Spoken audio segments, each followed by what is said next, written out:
Did I have concussions during my football career? Absolutely. I actually convinced myself I played better when I was concussed. My name's Bob McKeown, and I'm donating my brain to science. This may be one of the most difficult stories I've ever had to tell, because I'm part of it.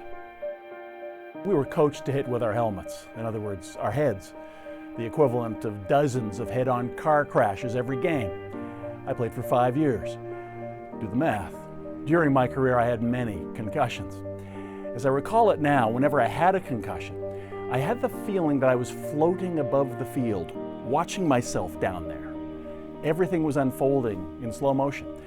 I literally believed that I could play better when I was concussed. If there was one concussion I had that was more profound than the others, it took place in Ottawa in the Eastern Final, the Rough Riders against the Hamilton Tiger Cats. I was the Ottawa center, facing off against the Hamilton middle linebacker. And quite simply, he beat me up on every play, using his forearm against my head. I threw up all night, I had a blinding headache for a week. But I never told the team doctors, the trainers, or the coaches. It was an invisible injury. I was the only one who knew I had it, so I kept it to myself. And I was far from alone. The way we looked at it back then is that we might be risking our careers by complaining about what was happening inside our heads. Over the years, I've had many teammates who've suffered from dementia, a dozen, maybe more. Those are just the ones I know about.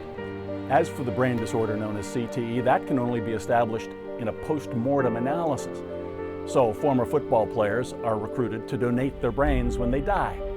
The latest figures from the US study show that of the 94 brains studied, 90 showed signs of CTE, an astonishing rate of 96%. In the US, the National Football League has acknowledged the problem, and they've reached a settlement with thousands of former players for about $1 billion. So did I have concussions during my football career? Absolutely.